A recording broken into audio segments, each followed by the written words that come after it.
கிறிஸ்துவுக்குள் மிகவும் பிரியமானவர்களே, ஆண்டவராகிய இயேசு கிறிஸ்துவின் இனிதான நாமத்தில் உங்கள் யாவரையும் அன்போடு கூட வாழ்த்துகிறேன். இந்த 7வது மாதத்தின் முதல் நாளில் உங்களை சந்திப்பதிலே மிகுந்த சந்தோஷம் அடைகிறேன். இந்த நாளிலும் கர்த்தருடைய வார்த்தையை கொண்டு உங்களோடு பேசுவதற்கு முன்பாக ஒரு பாடலை பாடி நாம் கர்த்தரை மகிமைப்படுத்துவோம். அதன் பின்பாக இந்த மாதத்திற்கான தேவனுடைய வார்த்தையை நாம் தியானித்து கர்த்தருடைய ஆசீர்வாதத்தை நாம் பெற்றுக்கொள்ளலாம். வாய்க்கால்கள் ஓரத்தில் நடப்பட்ட மரம், அது மிகுந்த கனிகளை கொடுக்கும், இலை உதிராதிருக்கும் மரம். ஃபாதர் பெர்க்மன்ஸ் அவர்கள் பாடிய அருமையான ஒரு பாடல், வாய்க்கால்கள் ஓரத்தில் நடப்பட்ட மரம் நானே. கர்த்தருடைய பிள்ளைகள், தேவனை சார்ந்து வாழ்கிற ஒவ்வொரு மனிதனையும் தேவன் அப்படியே அவர் பராமரித்து ஆசீர்வதிக்கிறார். என்னோடு இணைந்து இந்த பாடலை பாடி கர்த்தரை மகிமைப்படுத்துங்கள். இந்த மாதத்தின் முதல் நாளில் தேவன் தம்முடைய கிருபையினாலும் அவருடைய அளவற்ற பரிசுத்தாவின் வல்லமையினாலும் உங்களை நிரப்புவார். உங்கள் வாழ்க்கையிலும் இலை உதிரா மரம் போன்ற ஒரு ஆசீர்வதிக்கப்பட்ட வாழ்க்கையை நிச்சயமாய் கர்த்தர் தருவார்.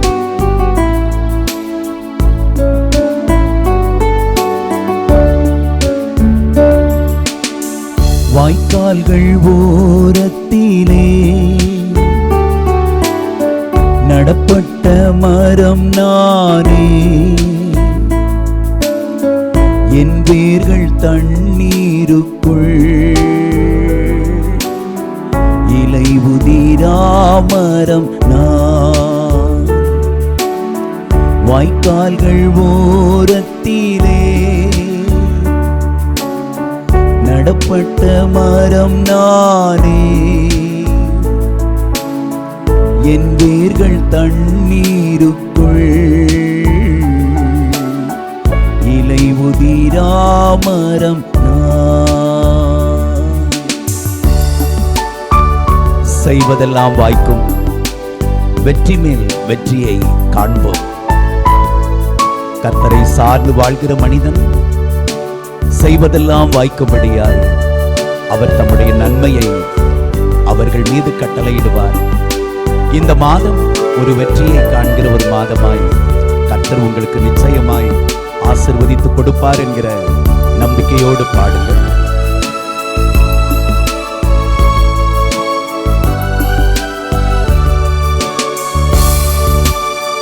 செய்வதெல்லாம் வாய்க்கும், வெற்றி மேல் வெற்றி காண்பேன். செய்வதெல்லாம் வாய்க்கும், வெற்றி மேல் வெற்றி காண்பேன்.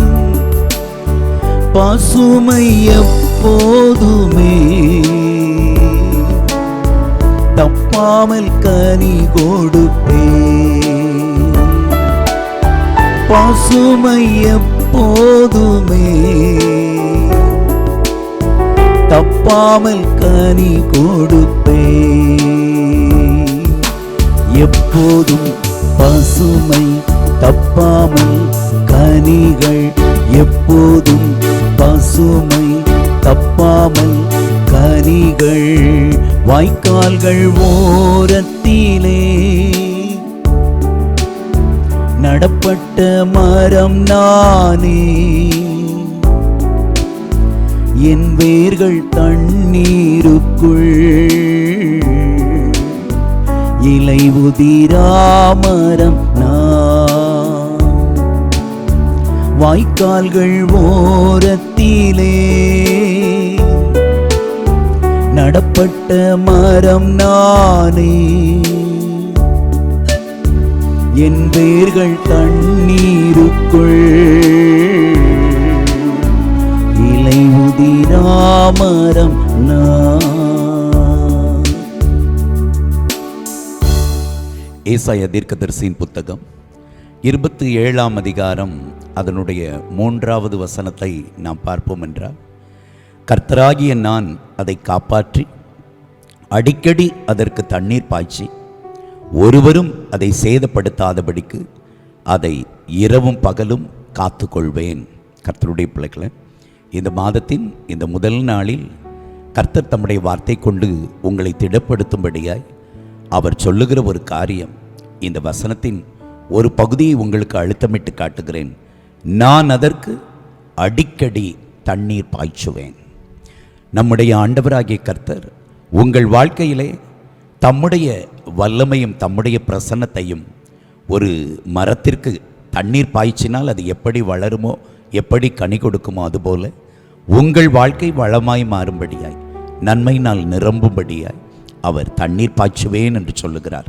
அதுவும் அடிக்கடி தண்ணீர் பாய்ச்சுவேன் என்று சொல்லுகிறார். கர்த்தருடைய பிள்ளைகளை, ஒரு மரம் அல்லது ஒரு செடி, ஏதோ ஒரு பயிர், அது நல்ல ஒரு வளர்ச்சி அடைய வேண்டும் என்றால், நல்ல பலனை நாம் பெற்றுக்கொள்ள வேண்டும் என்று சொன்னால் அடிக்கடி தண்ணீர் பாய்ச்ச வேண்டியது அவசியமாய் இருக்கிறது.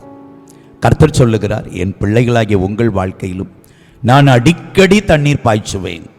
நீங்கள் மிகுந்த நன்மையினால் நிரப்பப்பட்டிருக்கும்படியாய், நன்மைகளை நீங்கள் காணும்படியாய் நான் உங்களுக்கு தண்ணீர் பாய்ச்சுவேன் என்பதாய் வாக்கு பண்ணுகிறார். ஆரம்பத்திலே தேவனாகிய கர்த்தர் ஆதாம் ஏவாளை உண்டாக்கி ஏதேன் என்கிற தோட்டத்திலே அவர்களை கொண்டு போய்விட்டார். அந்த தோட்டத்தில் குறித்து நாம் பார்ப்போம் என்றால், அங்கே ஒரு காரியம் சுட்டி காண்பிக்கப்பட்டிருக்கிறது. ஆதியாகமத்தின் புத்தகம் 2ஆம் அதிகாரம் அதனுடைய 10வது வசனம் இப்படியாய் சொல்லுகிறது, தோட்டத்துக்கு தண்ணீர் பாயும்படி ஏதேனிலிருந்து ஒரு நதி ஓடி அங்கே இருந்து பிரிந்து 4 பெரிய ஆறுகள் ஆயிற்று. 4 பெரிய ஆறுகள்.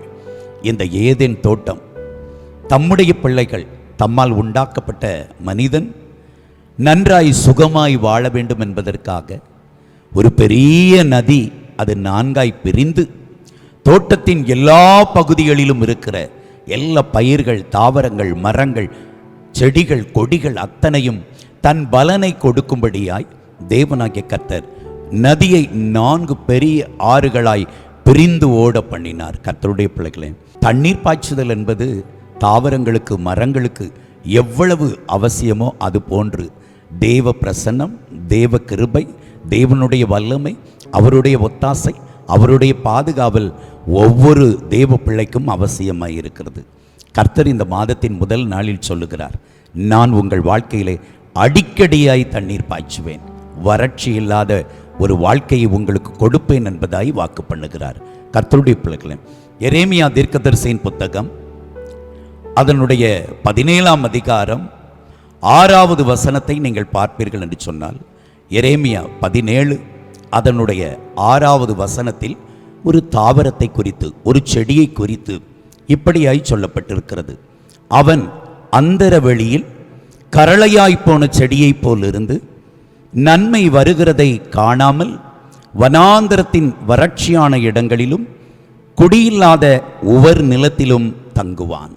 கர்த்தருடைய பிள்ளைகளே, ஒரு கரளையாய் போன செடி, கரளையாய் போன செடி என்றால் பட்டு போன, வறட்சியினால் உலர்ந்து போன அந்த செடி, வனாந்திர வெளியில், அவாந்திர வெளியில் கரளையாய் போன அந்த செடி நன்மை வருகிறதை காணாமல்.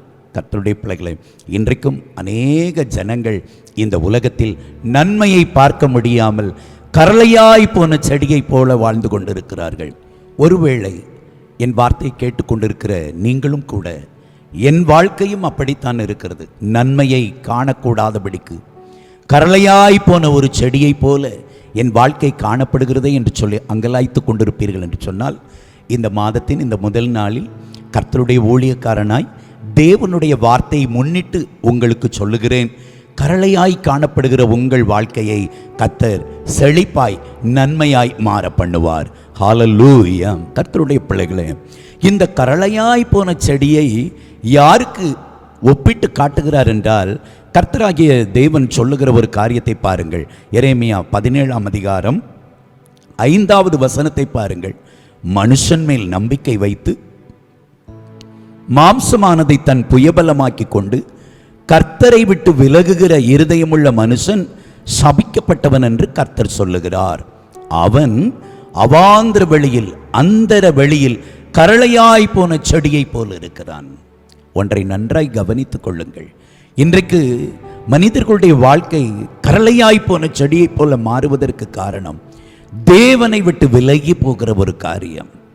மனுஷர் மீது நம்பிக்கை வைத்து தங்களுடைய மாம்சீக புயத்தின் பலத்தின் மீது நம்பிக்கை வைத்து தேவனுடைய கிருபையை சார்ந்து நில்லாமல், அவர் மீது நம்பிக்கை வைத்து வாழாமல், தங்களுடைய பலத்தையே நம்பி ஓடுகிறபடியினால் அல்லது மற்ற மனிதர்களுடைய பலத்தை நம்பி சார்ந்து வாழ்கிறபடியினால் இப்படிப்பட்ட மனிதர்களுடைய வாழ்க்கை கரளையாய் போன செடியைப் போல காணப்படுகிறது. ஒருவேளை கர்த்தருடைய பிள்ளைகளே, இதுவரையிலும் உங்கள் வாழ்க்கையில் நீங்கள் நன்மையை காணக்கூடாதபடிக்கு மற்ற மனிதர்களையோ அல்லது உங்களையோ, உங்கள் பலத்தையோ அல்லது மற்ற மனிதர்களுடைய ஒத்தாசையோ நீங்கள் நம்பி வாழ்ந்திருப்பீர்கள் என்று சொன்னால், இன்றைக்கு தெய்வ சமூகத்தில் சொல்லுங்கள், ஆண்டவரே நான் உம்மை நம்புகிறேன், நான் உம்மை சார்ந்து வாழ்கிறேன். ஆண்டவரே என்னுடைய தவறை மன்னியும், என் குற்றங்களை மன்னியும். நான் என்னை நம்பி வாழ்ந்து விட்டேன். என்னுடைய பணத்தை, என்னுடைய பலத்தை, என்னுடைய படிப்பை, என்னுடைய வேலையை, என்னுடைய சம்பாத்தியத்தை, என்னுடைய சாமர்த்தியத்தை, இவைகளையே நம்பி நான் வாழ்ந்து விட்டேன். இன்று நான் உம்மிடத்தில் வருகிறேன் ஆண்டவரே. நன்மையை காணக்கூடிய என் வாழ்க்கை தீமையினால் நிறைந்திருக்கிறது. இப்பொழுது உம்மிடத்தில் வருகிறேன், உம்மை நம்புகிறேன் ஆண்டவரே, என்னை நீர் ஆசீர்வதியும் என்று சொல்லி தேவனுடைய கரத்தில் ஒப்பு கொடுத்து பாருங்கள்.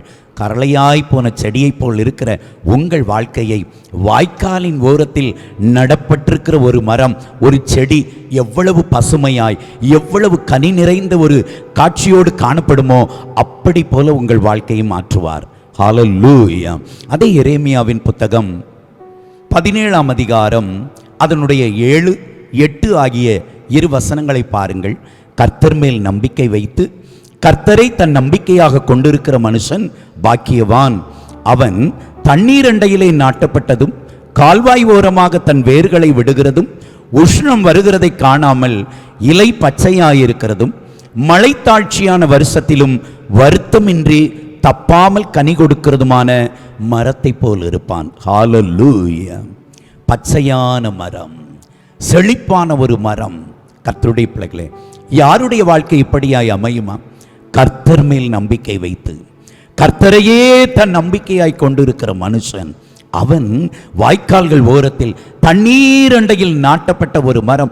அதனுடைய வேர்கள் தண்ணீருக்குள் அதன் சாரத்தில் அப்படியே நனைந்து நிறைந்து காணப்படுகிறபடினால் அந்த மரத்தின் இலைகள் எல்லாம் பசுமையாய் நேர்த்தியாய் இருக்கும், அதில் கனிகள் மிகுதியாய் இருக்கும் அல்லவா? அதுபோல கர்த்தர் சொல்லுகிறார், அவர் மீது நம்பிக்கை வைத்து அவரையே உங்கள் பலமாக்கிக் கொள்வீர்கள் என்று சொன்னால் அவர் அடிக்கடி உங்களுக்கு தண்ணீர் பாய்ச்சுவார். ஆமென். ஹல்லேலூயா. கர்த்தருடைய பிள்ளைகளே, நம்முடைய ஆண்டவர் நமக்கு தண்ணீர் பாய்ச்சுகிற தேவன். நம்முடைய வாழ்க்கையை செழிப்பாக்கும்படியாய், நம்முடைய வாழ்க்கையை நன்மையாக்கும்படியாய் அவர் அடிக்கடி தண்ணீர் பாய்ச்சுவேன் என்று வாக்கு பண்ணுகிறார். சங்கீதங்களின் புத்தகம் 1ஆம் சங்கீதத்தில் சங்கீதக்காரன் இப்படியாய் பாடுகிறார். 1ஆம் சங்கீதம் அதனுடைய 2, 3 ஆகிய 2 வசனங்களை பாருங்கள். கர்த்தருடைய வேதத்தில் பிரியமாயிருந்து இரவும் பகலும் அவருடைய வேதத்தில் தியானமாயிருக்கிற மனுஷன் பாக்கியவான். அவன் நீர்க்கால்களின் ஓரமாய் நடப்பட்டு தன் காலத்தில் தன் கனியை தந்து இலை உதிராதிருக்கிற மரத்தை போல் இருப்பான். அவன் செய்வதெல்லாம் வாய்க்கும். கர்த்தருடைய பிள்ளைகளே, அடிக்கடி கர்த்தர் உங்களுக்கு தண்ணீர் பாய்ச்ச வேண்டுமென்றால் அந்த தண்ணீர் எப்படி பாயும் என்றால் தேவனுடைய வார்த்தை. இந்த வார்த்தையில் இருந்துதான் அவருடைய வல்லமையும் அவருடைய பிரசனமும் உங்களுக்குள்ளே கடந்து வரும். நீங்கள் தேவனுடைய வேதத்தில் பிரியமாயிருந்து அவருடைய வேதத்தில் நீங்கள் கவனமாயிருப்பீர்கள் என்று சொன்னால், அவர் சொல்லுகிறபடி நடப்பீர்கள் என்று சொன்னால், வேதம் மிக தெளிவாய் சொல்லுகிறது, நீங்கள் நீர்க்கால்களின் ஓரமாய் நடப்பட்டவர்களாய் தன் காலத்தில் தன் கனியை தந்து இலை உதிராதிருக்கிற மரத்தை போல் இருப்பீர்கள். ஹல்லேலூயா. கர்த்தருடைய பிள்ளைகளே, தேவனாகிய கர்த்தர் இந்த மாதத்தின் இந்த முதல் நாளில் உங்களுக்கு சொல்லுகிற ஒரு காரியம், நான் உங்களுக்கு நீர் பாய்ச்சுவேன். என் வார்த்தையின்படி நடப்பதற்கு உங்களை ஒப்புக் கொடுக்கும் பொழுது, என்னுடைய வார்த்தையிலே நீங்கள் கவனம் செலுத்தி என் வேதத்தின் மீது நீங்கள் பிரியமாயிருந்து இதன் மீது தியானமாயிருந்து இதன் மீது கவனமாயிருந்து நீங்கள் நடப்பீர்கள் என்றால் அடிக்கடி நீர் பாய்ச்சுவேன் என்பதாய் கர்த்தர் வாக்கு பண்ணுகிறார். சங்கீதங்களின் புத்தகம் அதனுடைய 52ஆம் சங்கீதம் 8வது வசனத்தில் சங்கீதக்காரனாகிய தாவீது இப்படியாய் சொல்லுகிறார். சங்கீதம் 52 அதனுடைய 8 பாருங்கள். நானோ தேவனுடைய ஆலயத்தில் பச்சையான ஒலிவ மரத்தை போல் இருக்கிறேன். தேவனுடைய கிருபையை என்றென்றைக்கும் நம்பி இருக்கிறேன். கர்த்தருடைய பிள்ளைகளே, தாவீது சொல்லுகிறார் தன்னுடைய சங்கீதத்தில், நானோ தேவனுடைய ஆலயத்தில் நாட்டப்பட்ட பச்சையான ஒலிவ மரம். தண்ணீர் நிறைந்த இடத்தில் நிற்கக்கூடிய ஒரு பசுமை நிறைந்த ஒரு ஒலிவ மரம் எப்படி இருக்குமோ அப்படி போல நான் வாழ்ந்து கொண்டிருக்கிறேன். காரணம், நான் தேவனுடைய கிருபையை நம்பி இருக்கிறேன். அதற்கு முந்தைய வசனத்தை பார்ப்போம் என்றால் சங்கீதம் 52:7, இதோ தேவனை தன் பலனாக எண்ணாமல் தன் செல்வ பெருக்கத்தை நம்பி தன் தீவினையில் பலத்து கொண்ட மனுஷன் இவன்தான் என்பார்கள். கர்த்தருடைய பிள்ளைகளே, தேவனை சார்ந்து நில்லாமல் தன்னுடைய பலத்தையே சார்ந்து தன்னுடைய செல்வ பெருக்கை நம்பி தீவினையில் பலத்து கொண்ட மனுஷன், அவனுடைய வாழ்க்கை மிகுந்த வேதனையும் மிகுந்த வருத்தம் நிறைந்ததாயிருக்கும். நீங்கள் 52ஆம் சங்கீதம் அதற்கு முன்னாக உள்ள வசனங்களை பார்ப்பீர்கள் என்று சொன்னால் அப்படிப்பட்ட மனிதனுடைய வாழ்க்கை எவ்வளவு கேடுள்ளதாயிருக்கும் என்பதை விளக்கமாய் காண்பித்து கொடுக்கிறது. தாவீது சொல்லுகிறார், நான் தேவனுடைய ஆலயத்தில் நாட்டப்பட்ட பச்சையான ஒலிவ மரத்தை போல் இருப்பேன். கர்த்தருடைய பிள்ளைகளே, தேவனை சார்ந்து வாழ்வீர்கள் என்று சொன்னால், தேவனையே உங்கள் நம்பிக்கையாய் கொண்டிருப்பீர்கள் என்றால், அவருடைய வேதத்திற்கு நீங்கள் முக்கியத்துவம் கொடுத்து வாழ்வீர்கள் என்று சொன்னால், நீர்க்கால்களின் ஓரத்தில் நடப்பட்ட மரம் எப்படி பசுமையாயிருக்குமோ அப்படி போல கர்த்தர் அடிக்கடியாய் உங்களுக்கு நீர் பாய்ச்சுவார். அடிக்கடி நீர் பாய்ச்சி உங்கள் வாழ்க்கையை செழிப்பாய் நடத்துவார். அப்போஸ்தலனாகிய பரிசுத்த பவுல் கொரிந்தியருக்கு எழுதும் பொழுது 1 நிருபம் 3ஆம் அதிகாரம் 6வது வசனத்தில் அங்கே கொரிந்து சபைக்கு பவுல் ஒரு காரியத்தை திட்டமாய் சொல்லுகிறார். நான் நட்டேன், அப்போல்லோ நீர் பாய்ச்சினான், தேவனே விளையச் செய்தார். கர்த்தருடைய பிள்ளைகளே, நீர் பாய்ச்சுதல் என்பது மிக அவசியம் என்பதை இங்கே பவுல் சுட்டி காண்பிக்கிறார். ஒரு பயிர் விதைக்கிறோம் என்றால் அல்லது ஒரு மரத்தை நடவு செய்கிறோம் என்றால் நீர்ப்பாய்ச்சுதல் என்பது மிக அவசியம். எந்த அளவிற்கு நீர்ப்பாய்ச்சுதல் இருக்குதோ அந்த அளவிற்கு அந்த மரமானது, அந்த செடியானது, அந்த பயிர்களானது மிகுந்த பலனை கொடுக்கும். ஆகவே கர்த்தர் சொல்லுகிற ஒரு காரியம், நான் உங்களுக்கு நீர் பாய்ச்சுவேன். ஒருவேளை அவாந்திர வெளியில் இருக்கிற கரளை செடியைப் போல வறண்டு போன வாழ்க்கை வாழ்ந்து கொண்டிருக்கிறீர்களா? கர்த்தர் சொல்லுகிறார், மகனே, நான் உனக்கு அடிக்கடியாய் நீர் பாய்ச்சுவேன், நான் உன்னை காப்பாற்றுவேன், நான் வேலி அடைப்பேன், நான் பாதுகாப்பேன், நீ மிகுந்த கனிகளை கொடுப்பாய் என்பதாய் இந்த 7வது மாதத்தில் கர்த்தர் அப்படிப்பட்ட நன்மையை தருவார். ஏதோ ஒரு காரியத்தின் மூலமாய், ஒருவேளை உங்கள் வாழ்க்கை வியாதி நிமித்தமாய் கரளை செடியாய் காணப்பட்டு கொண்டிருக்கலாம், அல்லது பொல்லாத பிசாசினால் ஏற்பட்ட பாதிப்பினால், யாரோ ஒருவர் உங்களுக்கு விரோதமாய் செய்த மந்திர சூனிய வல்லமை நிமித்தமாய் உங்கள் வாழ்க்கை கரளை செடியைப் போல மாறியிருக்கலாம். கர்த்தருடைய ஆவியானவர் இந்த செய்தியின் மூலமாய் உங்களுக்கு சொல்லுகிற ஒரு நம்பிக்கையூட்டுகிற வார்த்தை, அவர் உங்களுக்கு நீர் பாய்ச்சுவேன் என்கிறார். பட்டுப்போன நிலையில் இருக்கிற உங்கள் வாழ்க்கையில் கர்த்தர் துளிர்ப்பை, ஒரு செழிப்பை, ஒரு பசுமையை கர்த்தர் உண்டு பண்ணுவார். இதுவரையிலும் கனியற்ற நிலையில் இருக்கிற உங்கள் வாழ்க்கையிலே கனிகளை நிச்சயம் கர்த்தர் காண பண்ணுவார். உங்கள் வாழ்க்கை நன்மையினால் நிரம்பும். கர்த்தர் அப்படிப்பட்ட ஒரு மேலான வாழ்க்கையை கொடுத்து உங்களை ஆசீர்வதிப்பார். கர்த்தருடைய பிள்ளைகளை, வேதத்தில் அநேக பரிசுத்தவான்கள் கரளை செடியாய் இருந்தார்கள். கர்த்தர் அவர்கள் வாழ்க்கையெல்லாம் துளிர்க்க பண்ணினார்.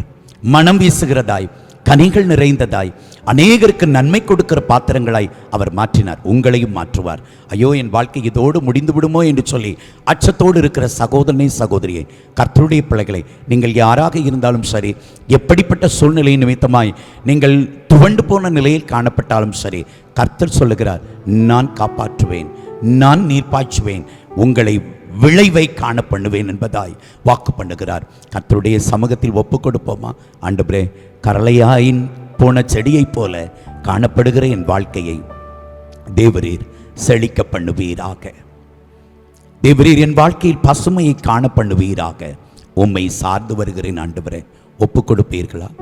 ஆண்டவரே, என் பலத்தை அல்ல, அல்லது நான் நம்பியிருக்கிற மனிதர்களுடைய பலத்தை அல்ல, உம்மையே சார்ந்து வருகிறேன். தாவீது சொன்னார் அல்லவா, சங்கீதம் 52, ஆண்டவரே, உம்மையே நான் நம்பி இருக்கிறேன், உம்முடைய கிருபையின் மேல் நான் நம்பிக்கையாக இருக்கிறேன். ஆகவே என் தேவனுடைய ஆலயத்தில் நாட்டப்பட்ட பச்சையான ஒலிவ மரத்தை போல் இருக்கிறேன். நீங்கள் பச்சையான ஒலிவ மரத்தை போல் இருப்பீர்கள். தேவனை சார்ந்து நில்லுங்கள், கர்த்தரை நம்புங்கள். இந்த உலகத்தில் உள்ள எதையும் நம்பாதிருங்கள். நாம் ஜெபிக்கலாம். வாய்க்கால்கள் ஓரத்திலே நடப்பட்ட மரம் நானே, என் வேர்கள் தண்ணீருக்குள் இலை உதிரா மரம் நான். வாய்க்கால்கள் ஓரத்திலே நடப்பட்ட மரம் நானே, என் வேர்கள் தண்ணீருக்குள் இலை உதிரா மரம் நான். பசுமையான மரத்தை போல, இலை உதிராதிருக்கிற மரத்தை போல தேவனாகிய கர்த்தர் உங்கள் வாழ்க்கையை மாற்றுவார். உங்கள் குடும்பத்தில் இருக்கிற கரளையாய் போன செடியை போன்ற நிலைகள் எல்லாவற்றையும் அவர் மாற்றி அமைப்பார். என்னோடு இணைந்து ஜெபித்துக் கொண்டிருக்கிற சகோதரனே, உன் வாழ்க்கையிலே கர்த்தர் ஒரு மாற்றத்தை உண்டு பண்ணும்படியாய் அவர் நீர் பாய்ச்சுவேன் என்கிறார். அவர் நீர் பாய்ச்சுவார். அவருடைய கிருபை உங்கள் வாழ்க்கையில் வெளிப்பட ஆரம்பிக்கும் பொழுது உங்கள் வாழ்க்கையில் இருக்கிற வறட்சி மாறி செழிப்பு உண்டாக ஆரம்பிக்கும். கரளையாய் போன உன் குடும்ப சூழ்நிலைகளை கர்த்தர் மறுபடியும் துளிர்விட பண்ணுவார். அவர் நீர் பாய்ச்சுகிற தேவன். அவர் நீர் பாய்ச்சுவார். ஒருவேளை ஆவிக்குரிய வாழ்க்கையில் இருந்த செழிப்பை எல்லாம் இழந்து, தேவனோடு உள்ள உறவை இழந்து, இன்றைக்கு கரளையாய் போன செடியைப் போல வறண்டு போன விடாய்த்து போன நிலையில் காணப்படுகிற உங்கள் ஆத்துமாவில் மறுபடியும் கர்த்தர் நீர் பாய்ச்சுவார். அவர் நீர் பாய்ச்சுவதற்கு ஆயத்தத்தோடு இருக்கிறார். அவருடைய பரிசுத்த ஆவியாகிய ஜீவ தண்ணீரை உங்கள் வாழ்க்கையிலே ஊற்றுவார். இந்த ஜீவ தண்ணீர் உங்களுக்குள் பாய்ந்து வரும் பொழுது கரளையாய் போய் இருக்கிற உங்கள் வாழ்க்கையிலே மறுபடியும் ஒரு செழிப்பை கர்த்தர் காண பண்ணுவார். நம்பிக்கையோடு கூட ஜெபிப்போமா? தகப்பனே, உமக்கு கோடானு கோடி ஸ்தோத்திரம் ஐயா. என் வார்த்தையை கேட்டு என்னோடு இணைந்து ஜெபித்துக் கொண்டிருக்கிற என் அருமை பிள்ளைகளுக்காக ஜெபிக்கிறேன் ஆண்டவரே. தேவரீர் என் அன்பு தகப்பனாருக்காக, தாயாருக்காக, சகோதரனுக்காக, சகோதரிக்காக, பிள்ளைகளுக்காக ஜெபிக்கிறேன். இயேசு கிறிஸ்துவின் அதிகாரமுள்ள நாமத்தினாலே இவர்கள் வாழ்க்கையில் நன்மைகளை பார்க்கட்டும் ஐயா. பட்டுப்போன நிலையில் இருக்கிற, கரளையாய் போன நிலையில் இருக்கிற எல்லா சூழ்நிலைகளும் மாறட்டும் ஆண்டவரே. இவர்கள் வனாந்திரம் செழிப்பாய் மாறுவதாக, இவர்களுடைய வறட்சி இயேசுவின் நாமத்தில் மாறி போகட்டும் ஆண்டவரே. வீட்டிற்குள் இருக்கிற வறுமை, கொடிய தரித்திரம் தேவரீர் இயேசுவின் நாமத்தில் மாறி போகட்டும் ஆண்டவரே. கஷ்டத்தின் நடுவில், கண்ணீருக்கு மத்தியில், ஐயோ என் வாழ்க்கை இப்படி ஆகிவிட்டதே என்று சொல்லி அங்கலாய்த்த நிலையில் கதறிக்கொண்டிருக்கிற ஒவ்வொருவருடைய வாழ்க்கையிலும் கர்த்தர் அற்புதங்களை காண பண்ணுவீராக. தேவரீர் உம்முடைய ஜீவ தண்ணீராகிய பரிசுத்த ஆவியை இவர்கள் வாழ்க்கையிலே ஊற்றுவீராக. இந்த குடும்பத்திற்குள் ஊற்றும் ஆண்டவரே. தகப்பனே, என் வாழ்க்கை இப்படியாய் ஆகிவிட்டதே என்று சொல்லி மனம் உடைந்து போன நிலையில் தேவரீர் காணப்படுகிற ஒவ்வொரு சகோதர சகோதரியின் வாழ்க்கையிலும் உம்முடைய ஜீவ தண்ணீராகிய பரிசுத்த ஆவியை ஊற்றும். உம்முடைய வேத வசனத்தின் வல்லமையை ஊற்றும் ஆண்டவரே. உம்முடைய கிருபையை ஊற்றும் ஆண்டவரே. இவர்கள் வாழ்க்கை செழிப்பாய் மாறட்டும். இந்த 7வது மாதம் தேவரீர் வறட்சி நீங்கி ஒரு பசுமையை, செழிப்பை, நன்மையை காண்கிற மாதமாய் என் தேவன் ஆசீர்வதித்து கொடுப்பீராக. அப்படி நீர் செய்யப்போகிறபடியால் உமக்கு ஸ்தோத்திரம். இயேசுவின் நாமத்தில் ஜெபம் கேளும் ஜீவனுள்ள நல்ல பிதாவே. ஆமேன், ஆமேன். என் அன்பு கர்த்தருடைய பிள்ளைகளே, தேவனாகிய கர்த்தர் தாம் வாக்கு கொடுத்தபடி அவர் உங்கள் வாழ்க்கையில் அடிக்கடி தண்ணீர் பாய்ச்சுவார். அவருடைய ஜீவ தண்ணீராகிய பரிசுத்தாவின் வல்லமை, அவருடைய கிருபை, அவருடைய பிரசன்னம், அவருடைய வேதத்தின் வெளிச்சம் உங்கள் வாழ்க்கையில் வெளிப்படும் பொழுது உங்கள் வறட்சி மாறும். கரளையாய் போன செடியைப் போல் இருக்கிற உங்கள் வாழ்க்கையை பசுமையான மரத்தைப் போல, தன் காலத்தில் தன் கனியை கொடுக்கிற ஒரு நல்ல மரத்தைப் போல செழிப்பாய் மாற்றுவார். அப்படியே கர்த்தர் உங்களை ஆசீர்வதிப்பார். God bless you. கர்த்தர் உங்களை ஆசீர்வதிப்பாராக. ஆமேன். தொடர்பு கொள்ள வேண்டிய எங்கள் முகவரி பாஸ்டர் டி இன்பகுமார், இயேசுவின் பிரசன்னம் ஊழியங்கள், கர்மேல் பர்வதம், பேய்க்குளம், தூத்துக்குடி மாவட்டம், தமிழ்நாடு, இந்தியா. பின்கோடு 642613. அலைபேசி எண்கள் 9486373603 மற்றும் 7373133190. Our contact address: Pastor T. Inbakumar, Presence of Jesus Ministries, Karmel Mount, Peikulam, Tuticorin District, Tamil Nadu, India. Pin code 628613. Mobile number 9486373603 and 73731 வாரந்தோறும் வெள்ளிக்கிழமை காலை 10 மணி முதல் 1 மணி வரை பரிசுத்த உபவாச ஜெபம் நடைபெறும். வாரந்தோறும் ஞாயிற்றுக்கிழமை காலை 9:30 மணி முதல் 12 மணி வரை பரிசுத்த ஆராதனை நடைபெறும்.